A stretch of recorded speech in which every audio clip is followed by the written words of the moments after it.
자, 이번 시간에는 사회보장 중에 아까 사회보장이란 사회보험, 공공부조, 사회서비스를 말한다. 그래서 사회보장제도는 세 가지 구현이 있습니다.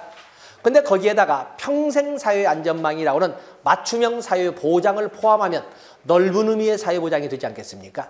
그럼 우리가 좁은 의미, 넓은 의미를 법률적으로는 말하지 않고 있지만 사회보험, 공공부조, 사회서비스를 말한다. 좁은 의미의 사회보장.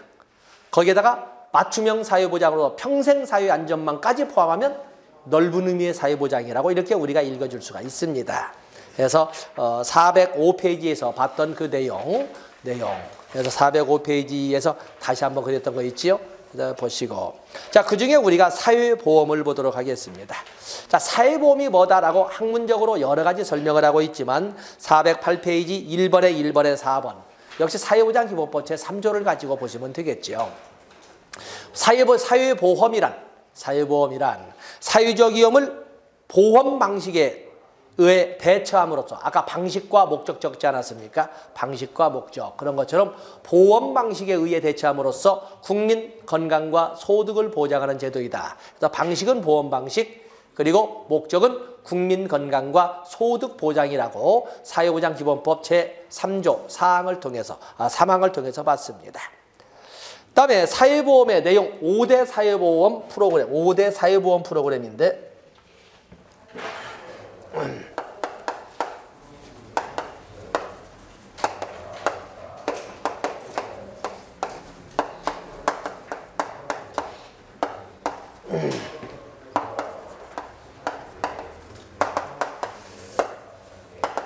자, 보험 방식으로 대처함으로써 국민 건강과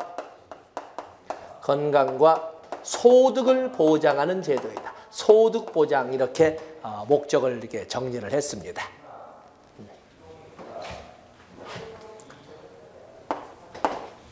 다음에 사회보험의 특성을 밑에 5대 프로그램 쪽에 다 하고 사회보험의 특성을 다른 책에 나오고 제 책에만 있는데 지금 작년에 나와서 제가 재미를 봤습니다만 작년에 공무원 시험에 나와 있군요. 특성에는 사회보험이니까 사회성 그리고 보험성 사회보험 됐지요. 다음에 강제성 그리고 부양성 이렇게 네 가지를 특성으로 정리를 했습니다. 사회성이라고 하는 것은 사회보험은 왜 존재한다? 사회적 위험에 대한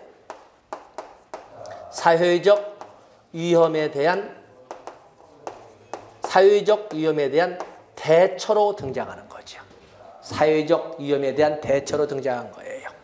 다음에 보험성은 그 위험을 혼자 부담하기에는 너무 힘들어서 위험을 분산시키자는 거죠. 돈으로 드는 위험도 분산시키고 또 그런가 하면 심리적 위화감도 분산시키고 같이 있으면 보통 우리가 방어기제로 본다면 방어기제 투사라고 하십니까? 투사. 남에게 덮어씌우기, 전가하기 이렇게 되는데 또 그런가 하면 나와 같은 아픔을 다른 사람도 아파하고 있다는 것을 보고 덜 아파하는 것도 투사라고 합니다. 그렇기 때문에 보통 집단에서 보면은 지지집단, 동병상련하는 사람들이 모여서 눈만 보고도 서로 위안감을 느끼는 안도감을 느끼는 이런 것도 투사라고 합니다. 아, 세상에 나만 아픈 것이 아니네 이런 거 이렇지 않습니까? 나만 아픈 것이 아니네. 그래서 이런 거 위험을 분산. 강제성은 당연히 사회보험은 국가의 독점 경영 시스템이죠. 국가가 법으로 강제하는 것이지요. 국가가 법으로 강제하고 여기에는 당연히 소득 재분배가 포함되어 있지요. 물론 수평적 재분배가 대부분이겠는데 소득 재분배가 포함되어 있습니다. 그래서 사회보험에는 사회성, 보험성, 사회보험 그리고 법에 의한 강제 그리고 소득 재분배에 의한 부양성 이렇게.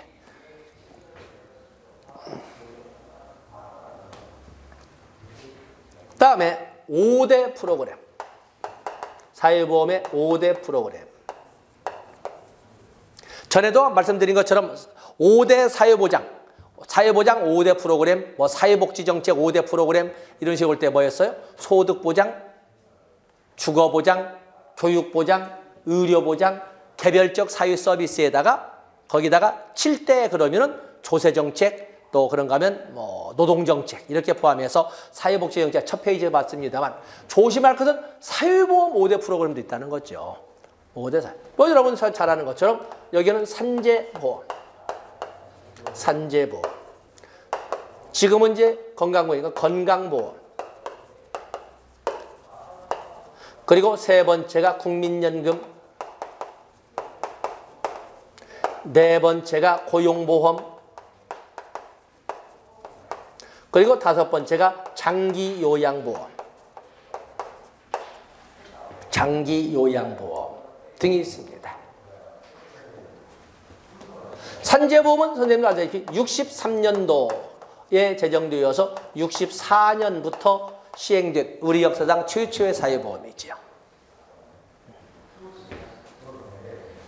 목적은 뭐예요? 산재보험의 목적은 업무상 사유로 인한 부상 질병에 대한 치료 이런 등등의 요양, 건강보장과 그 과정 중에 일하지 못함으로 생기게 발생할 수밖에 없는 생활안정도모. 그렇기 때문에 여기는 건강보장과 더불어 소득보장의 목적을 동시에 수행하는 것은 산재보험만 있습니다. 건강보장과 소득보장을 동시에 수행하는 것이 되겠어요.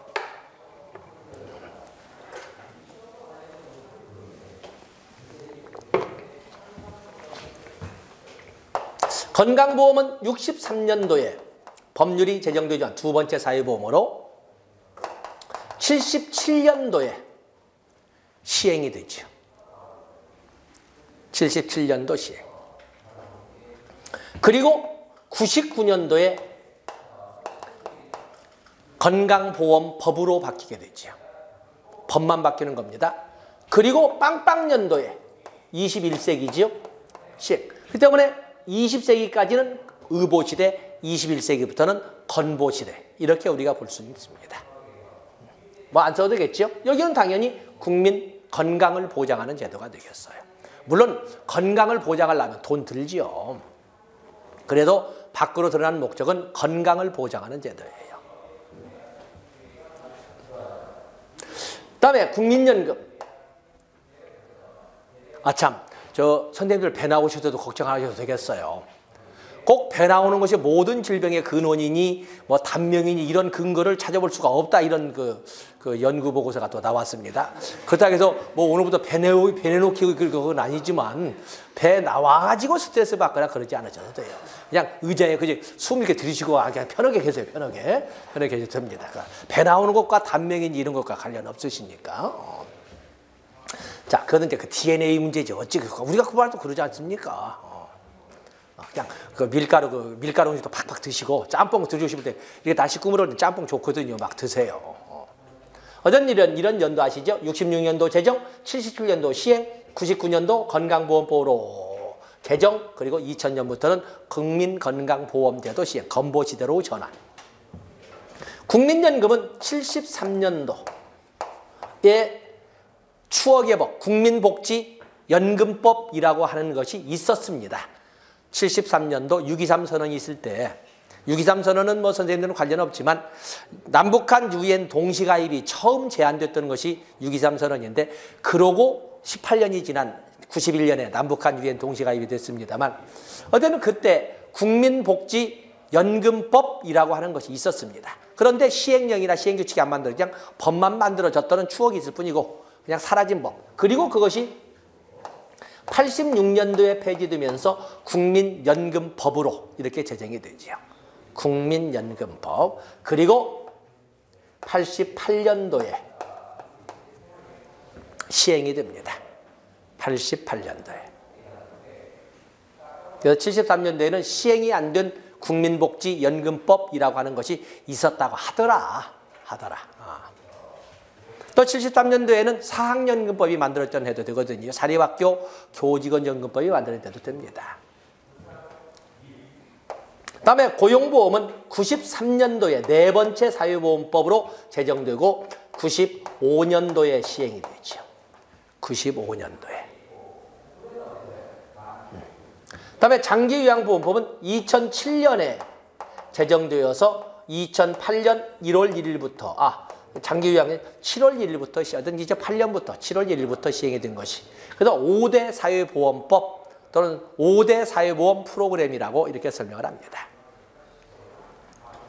그 차례. 그래서 우리뿐만 아니라 대부분 국가의 사회보험의 출발은 산재보험, 산업화 과정 중에 해결책으로, 문제 해결책으로 산재보험이 등장하지만 그렇다고 해서 세계 최초의 사회보험이 산재보험은 아니다. 세계 최초의 사회보험은 질병보험이라는 겁니다. 1883년 비스마르크 사회보험의 질병보험이라는 것 다시 한번 떠올려 주시면 됩니다. 다음에 이제 판서지 않겠습니다만 여기 사회보험의 성립 배경은 저 보시고 한번 거기 단어로만 썼으니까 한번 이해는 시키겠습니다. 사회보험의 성립 요원을 선생님들이 보시면 산업화 후 진전. 자, 사회보험이 성립하기 위해서는 기본 출발점이 뭐냐면 산업화. 그렇죠. 산업화를 만든 이유가 뭐냐면 기여입니다. 기여. 보험료를 낼 수 있어야 돼요. 그런데 그것을 보험료는 뭐야? 정기적으로 내는 보험료가 재원이 되어서 운영해야 되는데 산업화가 그걸 가능하게 한 거였어요. 그전에는 먹고 살 수 있는 소득 구조가 없었겠습니까? 다 농업인데 농업은 정기적인 기억이 불가능하죠. 근데 산업화는 그걸 가능하게 한 거였어요. 산업화. 또 자본주의적 생산관계. 자본주의적 생산관계에는 다양한 노동시장에서 다양한 사회적 위험을 야기를 했거든요. 그에 대한 대책을 어떻게 할 것이냐가 언제나 그 국가의 고민거리였어요. 그런 과정에서 노동계급의 성장과 그들의 요구가 그렇죠? 그들의 요구. 또 공황의 주기성. 공황의 주기성. 지금은 옛날에는 경기 파동이 불황에서 불황, 호황에서 호황 가는 것이 한 50년 정도 올 때는 콘트라티에프 파동이라고 했습니다만 요즘은 그것이 막 줄어들고 해서 치킨 파동, 3년에 한 번쯤 오는 이런 치킨 파동이어서 굉장히 사기업에 있는 분들을 불안하게 만드는 거예요. 호황일 때는 그렇게 좋다고 하면서 또 보너스도 안 주다가 불황되면 그냥 여지 사장실 안에서 칼 가는 소리만 들리고 막 그러거든요. 자, 그런 그 불안감. 그런 것이 나에게도 불떡이 떨어지면 나는 어떻게 해야 되지? 내 가족은 어떻게 해야 되지? 이런 것을 생각해 보는 거예요. 어쨌든 공황의 주기성이라고 하면 공황의 불안정성, 왜냐하면 불규칙성이라고, 주기성이란 말을 불규칙성이라고 하거든요. 불규칙성. 3, 4년에 한 번씩. 요즘은 치킨 파동이에요. 치킨 파동. 닭 뛰듯이 막 그렇게. 우리 막내는 영어 잘하시나? 영어 잘한다는 표현은 그렇지만 어느 정도 시험 왜냐하면 영어나 국어를 잘하면 이제 사회복지적으로 한번 그것도 한번 신경을 써보시라고 내가 이렇게 권장을 하고 싶은데 가장 시간 오래 걸린 것은 국어고 국어가 가장 어렵거든요. 국어를 못 오면 다른 것도 잘 못 옵니다. 근데 국어가 가장 시간이 오래 걸리고 영어는 지급이니까 어쩔 수 없는데 충분히 바로 이런 사회복지 전담 공무원의 그런 시장이 경기공황의 불안정성으로 인해서 야기되는 거예요. 노인 문제도 다 그렇게 해서 나오고 어떤 기초수급도 다 그런 문제에서 나오는 거거든요. 자, 그에 대한 사전 준비, 방어 체계가 바로 사회보험이라는 것입니다. 바로 그걸 가지고 여기 사회보험의 특성 아래에 나와 있죠. 409페이지 내용을 보면은 1번 강제 가입 방식. 똑같은 말입니다. 2번 법적 규정, 3번 국가의 독점 운영, 4번 권리, 5번 내 돈 내놓고 내가 모으니까 수익자 재정 책임. 다음에 6번 별표. 6번 사회보험은 급여가 발생을 했다거나 증명할 필요가 없습니다. 규정된 또는 추정된 욕구에 따라 급여가 제공됩니다. 추정된. 자, 선생님들도 나이 드실 거지요? 늙으실 거 아닙니까? 그러면 늙게 된다는 것은 아무리 내 욕심이 어쩐다 해도 내가 결국에 소득 구조에서 밀려날 수밖에 없는데 그때 어떻게 하시겠습니까? 라고 어느 누구에게나 똑같이 닥칠 수밖에 없는 노령에 대한 미래 대비책. 미래 대비책. 그래서 추정된 욕구에 대해서 급여가 미리 정해져 있는 겁니다. 증명을 요구하지 않아요. 그래서 추정된 욕구를 성문화 문자로 규정해놓고 그거에 의해서 급여를 제공하지. 늙었어? 정말 맞아?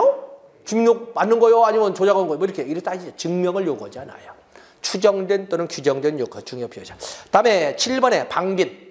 가난해진 다음에 구빈이 아니라 가난하기 전에 빈곤을 예방하는 방빈. 8번 비영리성. 개인적 형평성보다 사회적 충분성이라고 합니다. 이 충분성이란 말 그냥 충분성은 아주 소수가 쓰고 사회적 적절성. 사회적 적절성이란 말로 이렇게 바꾸세요. 충분성이란 말을 쓰는 분도 있는데 그건 소수고 개인적 공평성도 기여한 만큼 하는 것도 좋지만 그보다 더 사회적 적절성에 보다 큰 비중을 둔다는 것이 특징이 되겠습니다. 다음 페이지는 정치적 발언이고 다음에 사회보험의 기능은 여러분이 보시고 그 밑에 사회보험의 기본 원칙 나와 있죠. 자, 줄칠 것 없이 그냥 눈으로만 보겠습니다. 최저생활보장, 소득 재분배, 기여 분담, 보편주의 다 좋습니다. 근데 그때 최저라는 단어죠. 최저.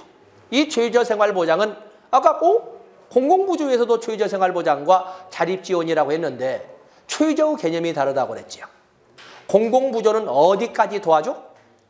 최저 생계비 수준까지만 도와줍니다. 최저. 맞으면 교육은 또 생계는 상한선이란 말입니다. 그래서 사회보험에서 최저란 말은 아무리 못 주어도 최저 생계비 이상으로 줘야 된다. 하한선의 개념으로 이해하시면 되겠습니다. 지금 무슨 말씀인지 아시겠지요? 최저란 말을 공공부조에서도 쓰고 이처럼 사회보험에서 쓰는데 위치가 다릅니다. 위치. 공공부조는 최저 수준까지는 채워준다. 상한선 최저 수준까지는 채워준다. 사회보험은 아무리 못 주어도 최저 수준 이상은 되게 한다. 이렇게 개념을 이해하시면 됩니다. 다음에 오른쪽에 보시면 사회보험과 민간보험의 비교 그리고 사회보험과 공공부조의 비교가 있는데 자 거기는 여러분들이 보시죠. 거기가 그런데 B급, B-급이 되겠는데 보시면 되겠고 412페이지 오면 사회보험과 공공부조 나와 있죠. 사회보험, 공공부조. 그 선생님들 보시면 제가 조금 전에 말씀드린 것처럼 쭉 계단 7번째 보면 하한선, 상한선 이렇게 비교해놨죠. 최저의 단어의 위치가 다르다. 하한선 최저 생활보장과 공공부조는 상한선 최저 수준까지 채워준다는 그런 개념으로 그리고 거기에 보면 밑에도 두째 줄 1차 안전망과 2차 안전망 이란 말이 있는데 1차 안전망, 사회안전망에서요.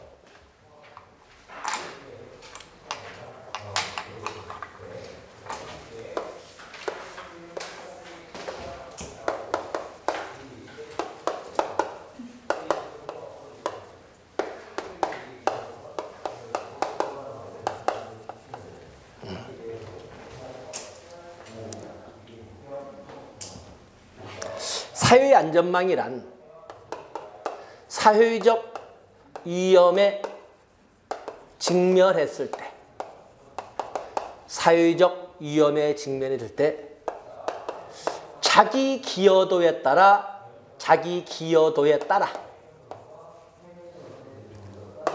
줄 바꿔서 스스로를 보호할 수 있도록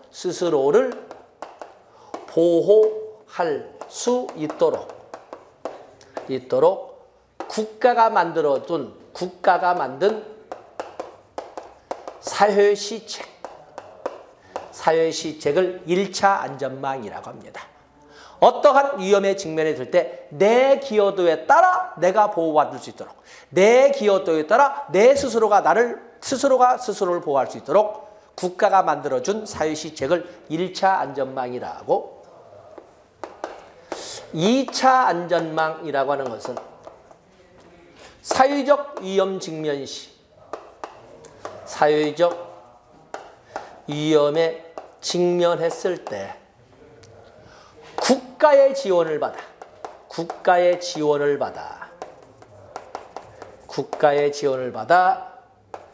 스스로를 보호할 수 있도록. 핵심은 국가의 지원을 받아. 국가가 만든 사회시책이다. 벌써 딱 내용 보면서 의도는 아셨지요? 의도. 그렇기 때문에 내가 기여도, 내가 한 만큼 내가 보호를 받을 수 있도록. 이게 바로 사회보험이지요. 사회보험. 그에 비해서 스스로가 스스로를 보호할 수 없으니까 국가의 지원을 받아서 스스로를 보호할 수 있도록 국가가 만들어져. 무조건 오는 거 아니죠. 국가의 지원을 받으려면 어떻게 해야 되겠어요? 요즘에는 프레드 쇼우의 욕구분리 위해서 규범용 욕구, 국가가 지원해 주겠다. 규범용 지원했어도 본인이 신청하지 않으면 안 되잖아요. 공공부죠. 그런데 심신상의 장애로 인해서 신청할 수 없는 사람도 있거든요. 그럴 경우에 사회복지 전담 공무원이 직권으로 신청해서, 물론 동의를 얻을 것을 전제로 하지만 직권으로 신청해서 도움을 받을 수 있도록 해주도록 이렇게 되어 있습니다. 공공부죠. 그래서 지금 1차 안전망, 2차 안전망이 있고, 그리고 3번 평생사회안전망. 평생사회안전망 신설해서 법제에서도 나올 수도 있고 뭐 이렇게 돼 있죠. 평생사회안전망. 누구나 살아가면서 갖게 될 수밖에 없는 기본 욕구와 저마다 살아가면서 갖게 되는 특수 욕구를 같이 고려해서 소득과 서비스를 보장하는 맞춤형 사회보장을 평생사회안전망이라고 합니다. 평생사회안전망. 자, 그래서 마침 1차, 2차 나와 있고, 다음에 제일 밑에 보시면 사회보험과 공공부조의 거기 보면은 참여자. 사회보험의 급여의 성립은 기여가 있느냐, 말하자면 보험료 증명이 있어야 되죠. 보험료 증명 몇 개월분이 필요해요? 사회보험 특히 그중에 국민연금의 노령연금을 받으려면 보험료 납입증명서 보험료 납입증명서 240개월분이 필요하지요. 200까지는 120개월이 필요하지 않습니까? 120개월, 10년이 필요하니까. 그렇기 때문에 국민연금 보험료를 내지 않은 개월은 빠지고 그냥 10년이라면 그냥 10년이 아니라 실제 개월수, 납입 개월수가 120개월이어야 되는 거예요. 그리고 사고가 발생해야 되죠. 그래서 국민연금급여를 포함한 사회보험급여는 보험료를 납입했다는 기여증명서가 있어야 되고, 그리고 사고가 발생해야 돼요.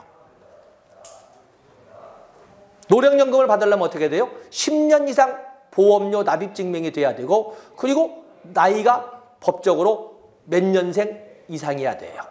그렇지 않습니까? 건강보험 어떻습니까? 보험료 납입증명이 있어야 되고 6개월 이상 안 낸 적이 없고, 그리고 질병, 부상, 출산 등의 문제가 발생을 해야 되겠죠. 그래서 두 가지입니다. 그렇기 때문에 사회보험은 참여했다고 해서 기여를 했다고 해서 무조건 수혜자가 되는 건 아니다. 참여자 중 구비자, 사고 발생자, 나이가 먹었든지 아니면 다쳤든지 아팠든지 애를 낳게 생겼다든지 뭐 이런, 또 그럼 육아휴직급여 애를 기를 수밖에 없어졌다든지 이렇게 조건구비자, 사고 발생자라고 했습니다.가 수혜해야 되는 것인데, 그에 비해서 공공부조 참여자는 누구예요? 두 가지를 모두 갖춘 자죠. 신청한다고 바로 안 주지요. 다음에 뭐에? 자산조사를 통과한 자. 신청하고 자산조사를 통과한 자는 다 수혜자가 되겠어요. 그래서 거기 나오는 참여자라고 하는 것은 신청하고 자산조사를 통과한 자, 이런 개념이 되겠죠. 다음에 국민연금. 자, 사회보험의 5대 프로그램에 가장 길게, 국민연금은 장기보험이지요. 장기보험. 생존한 동안, 사실 우리가 할 때는 죽을 때까지 이렇게 하고 싶은데 너무 덜 점잖아서 그런지 생존한 동안 장기보험이 되겠습니다. 거기에 문장은 쭉 보시되, 사실은 국민연금의 출발은 노령연금으로 출발이 되는 거예요. 노령연금으로. 그렇게 이 나라 사회 발전을 위하여 기여했던 사람들이 나이가 들고 나니까 소득 부재로 빈곤에 시달리는 거예요. 이 문제를 어떻게 해결할 것이냐 해서 영국에서는 1908년에 노령연금법이 만들어지지 않습니까? 그래서 이건 사회적 문제다. 사회적 문제다. 개인이 게을러서 개인이 심신이 약해서 그런 것이 아니라 사회 구조가 노인을 배제하는 이런 분위기가 되다 보니까 노인이 가라는 것 아니냐. 이거 그러면 사회가 책임져 줘야 되겠다. 그래서 사회적 빈곤관이 정책에 반영된 여러 개 중에 하나가 노령연금법이 되겠어요. 근데 옛날에는 사회적 위험이라는 것은 보통 나이가 들어서 죽는 것 말고는 거의 질병 없었어요. 근데 요즘에는 너무나 사회적 위험이 다반사예요. 언제 어디서 어떤 사고가 일어날지를 몰라요. 언제 어디서 그야말로 날벼락 그냥 마른 해 날벼락 맞는 이런 경우가 너무 비일비재했어요. 너무 그래서 나온 것이 뭐야? 바로 장애연금이 등장한 거예요. 장애연금이.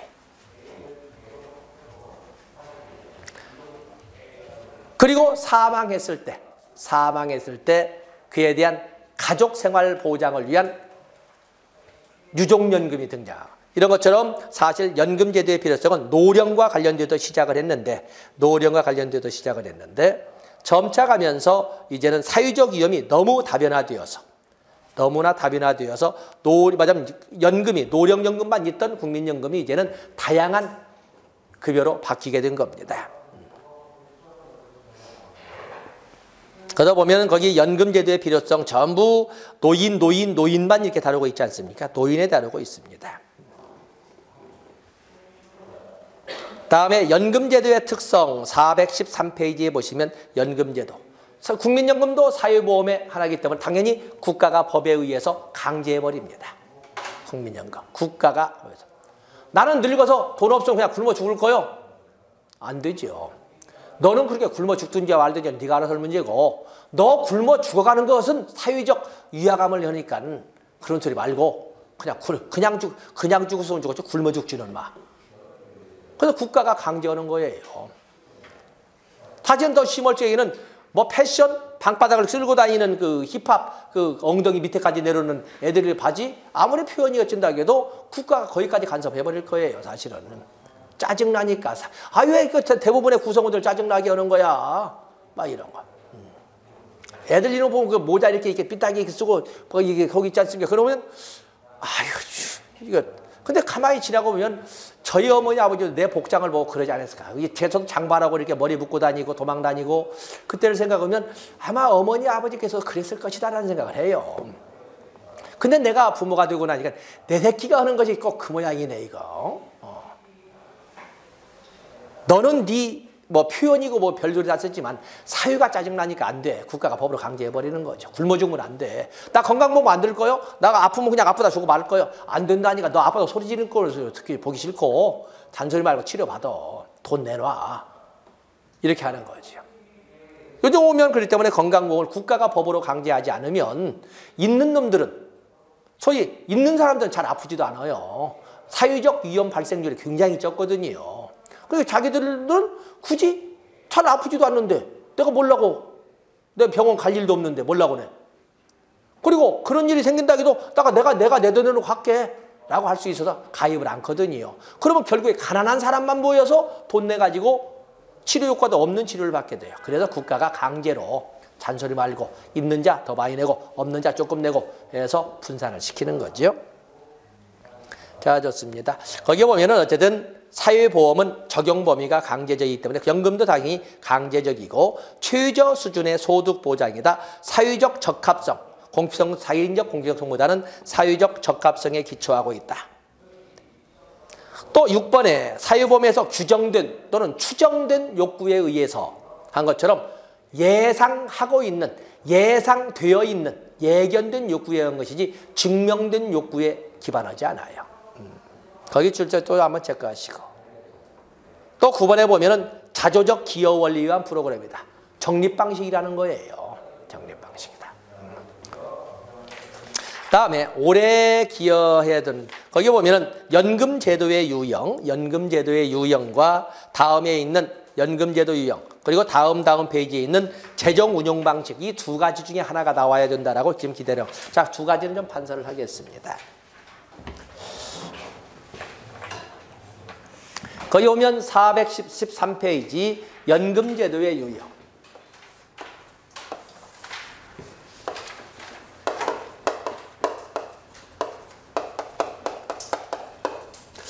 연금제도의 유형을 보시면은요, 첫 번째가 사회부조식, 사회보험식, 그리고 사회수당식 이 이렇게 있습니다. 사회부조식이라고 하는 것은, 사회부조식은 기여가 있었니 없었니, 기여와는 전혀 관계없이, 기여가 있었니 없었니는 따지지 않아요. 기여가 뭐 어제까지 있어도 상관없습니다. 무기여,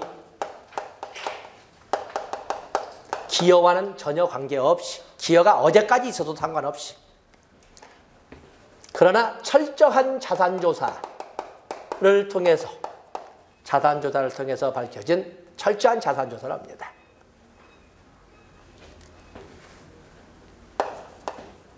극빈층 등을, 등자를 넣습니다. 극빈층 등을 대상으로 운용하는 연금은 사회부조식으로, 사회부조식, 극빈층을.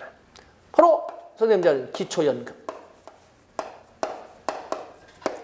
극빈층 노령자를 대상으로, 이제 극자를 쓰기는 좀 그렇지요. 기초연금은 65세 이상 노인 중에 70%까지 있기 때문에 극자를 써도 되는지 어쩐지는 모르지만, 어쨌든 가난하다고 통계 수치상에 나와 있는 사람 등. 왜냐하면 왜 등자를 넣냐면 장애인 연금도 있잖아요.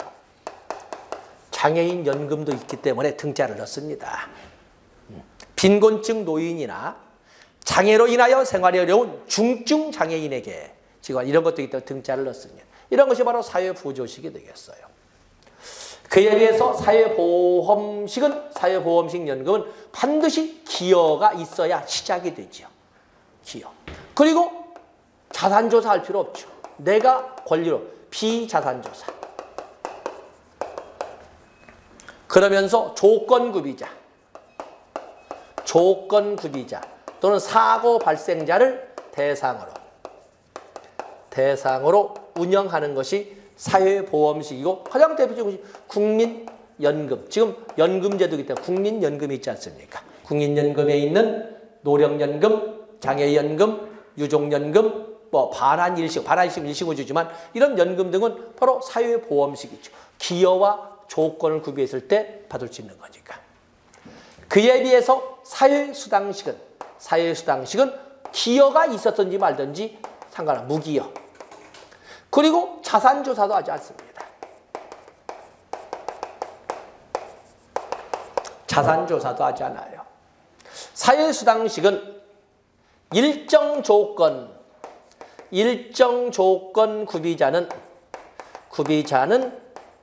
구비자 모두를 대상으로 운영합니다. 대상으로 운영을 하죠. 일정 조건 구비자는 모두. 여기는 사회수당, 데모그란트가 있습니다. 물론 우리나라는 없고 양육수당만, 양육수당을 포함은 시키지 않죠. 사회수당이 있는데, 만약에 박근혜 대통령 후보자 시절에 있던 기초연금이 공고했던 모든 노인에게 이렇게 했더라면 이것이 요리 왔겠지요. 이것이 노인수당으로 왔을 거예요. 근데 이제는 그 중에 일부만 주기 때문에 사회부조식으로 한 거죠. 현재 우리나라는 사회수당으로 적용되는 것은 없죠. 일정 조건 구비자에게 무조건 다 주는 시리즈로 매달 정기적으로 현금급여를 지급하는 이런 것은 지금 없습니다. 이것은 당연히 조세를 가지고 운영을 하고 있고, 사회보험식은 보험료가 주된 재원으로 운영하고 있고, 보험료가 주된 재원으로. 그에 비해서 사회수당식은 역시 조세로 운영하고 있습니다. 물론 사회보험식도 조세가 빠지는 건 아니죠. 정부 지원금이 있으니까. 그러나 주된 재원은 사회보험료다. 이렇게. 우리나라는 지금 사회보험식 당연히 운영하고 있고, 그리고 사회부조식이 가미된 기초연금이나 장애인연금이 있으니까 이렇게 우리가 설명할 수가 있습니다.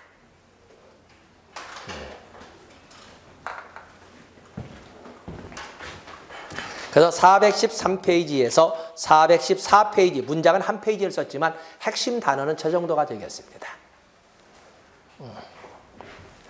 다음에 연금제도의 분류에서 보면은 무기여연금, 기여연금. 우리나라는 기여연금이지요.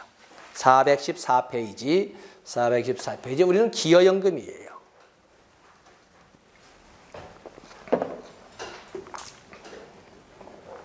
다음에 연금급여액은 누구에게나 똑같은 균일급여가 나오냐 아니냐.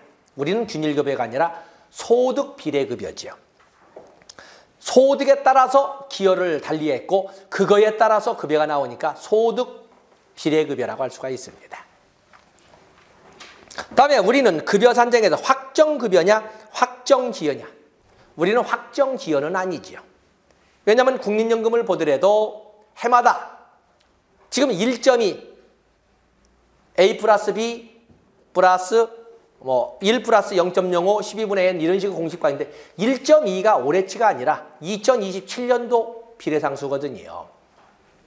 2027년도까지 1.2가 될 때까지 우리가 돈 급여를 많이 받으려면 비례상수가 커야 되는데 처음에는 우리가 2.4였어요.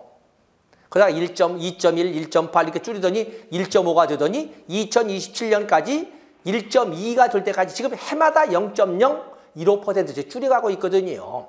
이 단어를 알고는 우리마저도 느끼지 못하게끔. 그렇기 때문에 우리가 확정 지연은 아닙니다.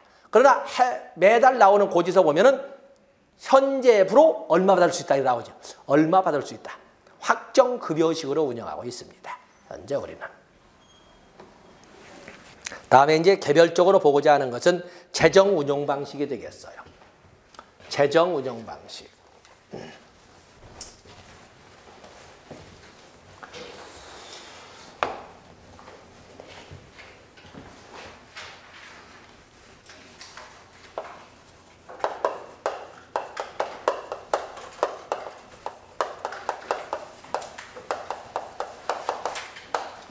연금의 재정 운용 방식을 보면 거기에는 적립 방식도 있고 적립 방식도 있고 부가 방식도 있고 또 수정 적립 방식도 있습니다.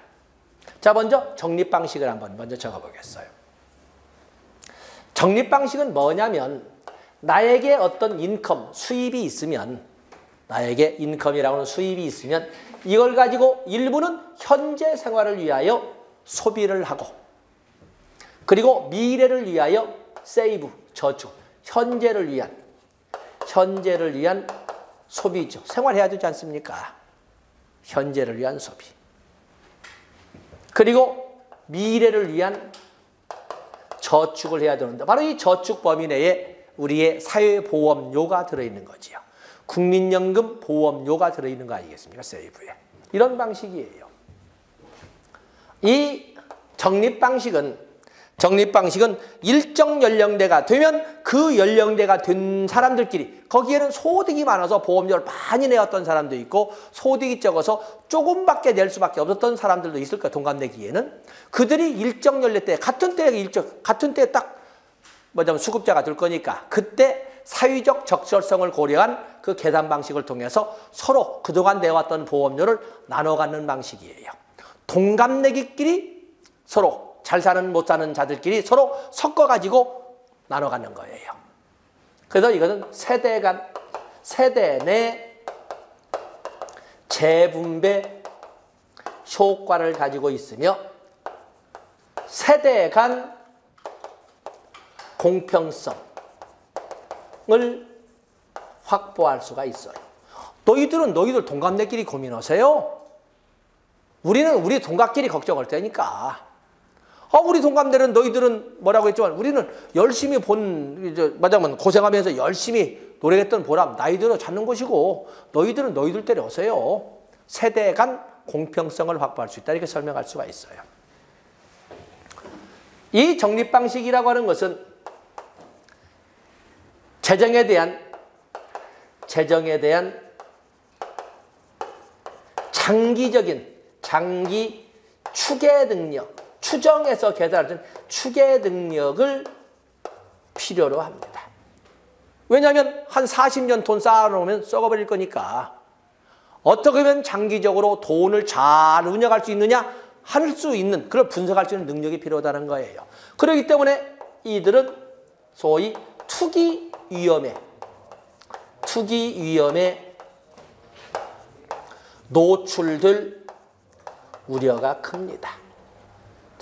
그렇기 때문에 우리가 정치적으로 보지 마시고 국민연금기금을 어디에 투자했다가 석유 개발에 투자했다가 3천억이 날리고 막 이렇게 꼭 저 선거철 되면 그런 말들이 나오는데 그걸 부정적으로 정치적으로 이용당하지 마시고 사실은 그 돈 가지고 물론 그중에 빼먹은 놈도 있을 수도 있습니다.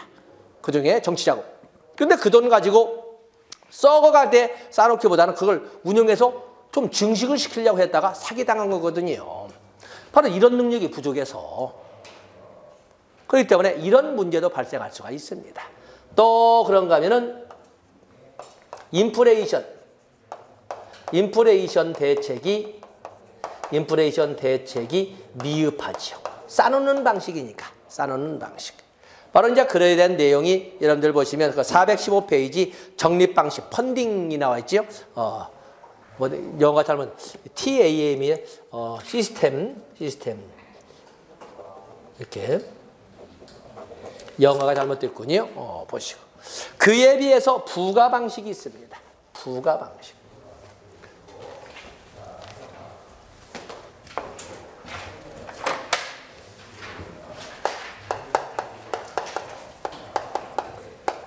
부가 방식은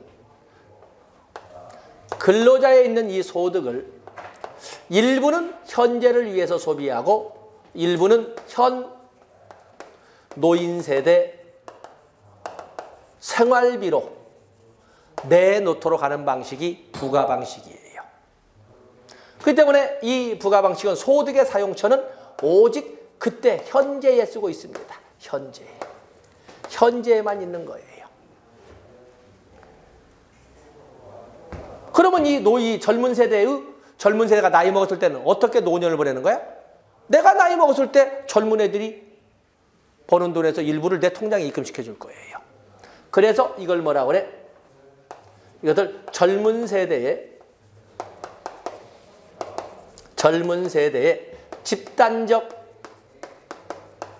노인 부양이란 말로 표현을 해요. 다시 말해서 젊은 세대가 세대 간 소득 재분배 효과를 가지고 있는 거예요. 세대 간.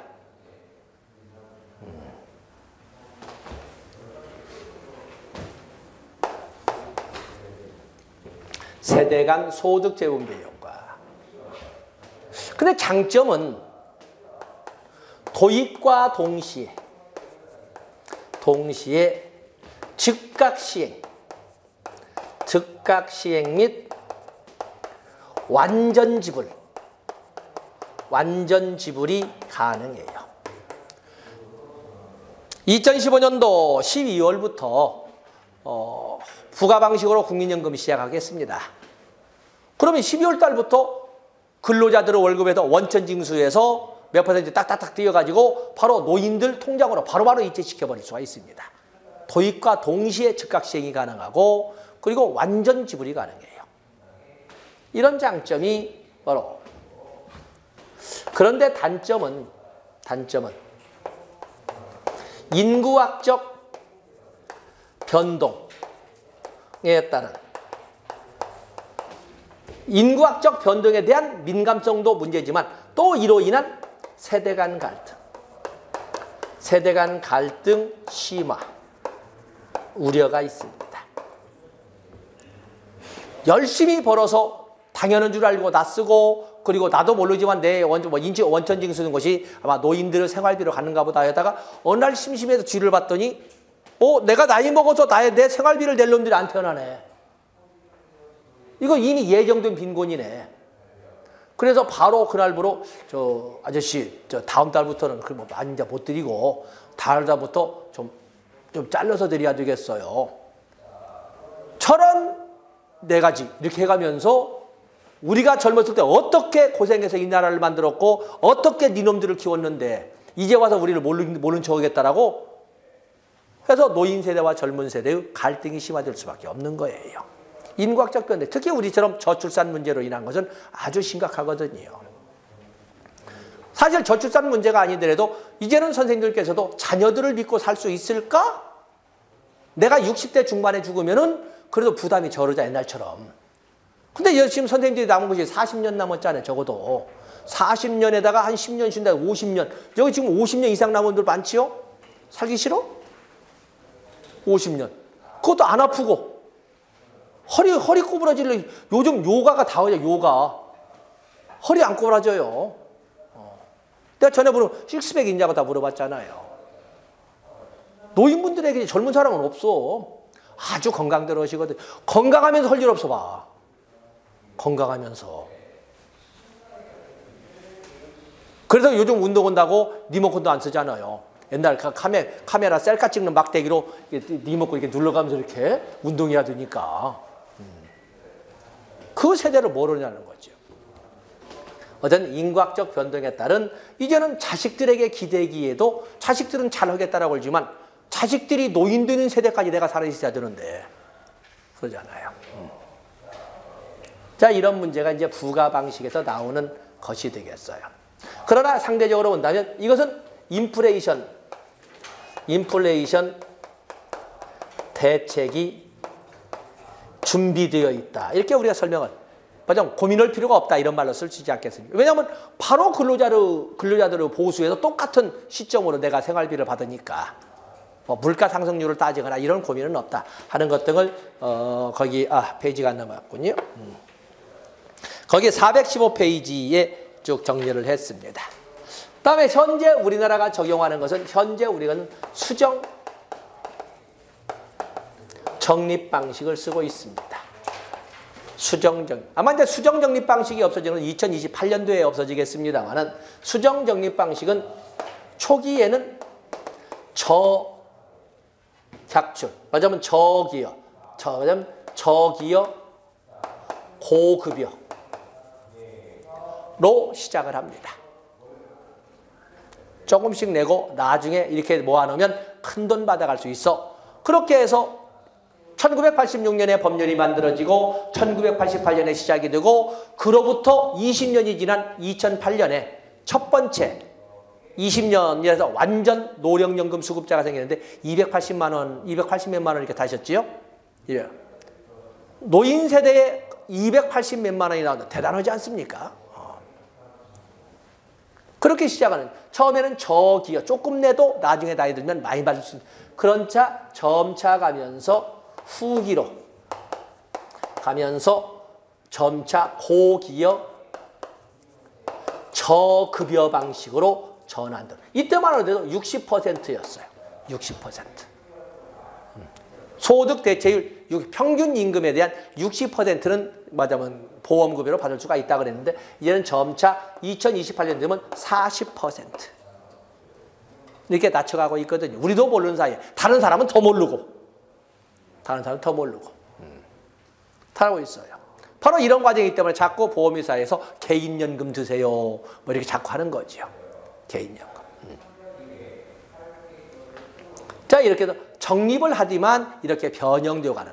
이 대표적으로 이 값을 비례상수 2.4에서 1.2로 바뀌어져 가는 이 과정을 가지고 설명할 수가 있어요. 현재 우리는 수정 적립 방식을 사용하고 있습니다. 다음에 국민연금 제도에 대해서는 우리가 설명을 했으니까 좋고, 다음에 국민연금법 나와 있지요. 국민연금법은 417페이지. 국민연금법에는 선생님들께서는 결국에 법에도 정리를 하겠습니다만 누구를 대상으로 하는가, 무엇을 제공하는가, 무슨 돈으로 운영하는가, 누가 관리 운영하는가, 가입 대상 국내에 거주하는 국민으로서 18세 이상 60세 미만. 근데 지금 이제 국가 정책에서는 아예 그것마저도 65세까지 해서 65세가 될 때까지 보험료 내다가 끝나자마자 바로 급여를 받을 수 있도록. 왜냐하면 60세부터 지금 출생연도에 따라 그 간격, 짧으면 2년, 길면 5년까지 되는 그 간격을 어떻게 하자고. 이런 문제를 해결하기 위해서 여기 18세 이상 60세 미만을 65세 미만으로 바꾸겠다라고 지금 자꾸 바람을 듣고 있는 거죠. 그리고 노인의 적용 연령은 몇 살로 하겠다? 70세로 오겠다. 이렇게 70세로 오겠다. 심리적으로는 70도 젊어 이렇게 하면서도 돈 주는 문제는 안 돼. 65세로 해야 돼. 이렇게 이제 하는 문제가 또 현실적으로 존재하고 있습니다. 그다음에 가입자 종류 또 뒤에 법제에 서겠지만 네 종류 있죠. 사업장 가입자, 지역 가입자, 의무 개입자, 의무 계속 가입자가 있고, 그다음에 전달 기관으로서는 국민연금공단이 있고, 다음에 급여의 종류로는 현금급여죠. 현금급여로 네 가지가 있다. 노령연금, 장애연금, 유족연금, 그리고 반환일시금이라고 하는 현금급여로, 그렇기 때문에 국민연금은 현금급여로 지급하는 소득보장제도가 되겠어요. 소득보장제도. 자, 이것을 나중에 법제론을 할 때 다시 한번 판서하는 시간을 이렇게 갖게 될 겁니다. 자, 이 시간 여기까지 하고 잠시 쉬었다가 점심 전에 국민건강보험까지 하나 더 하고 점심 하도록 하겠습니다.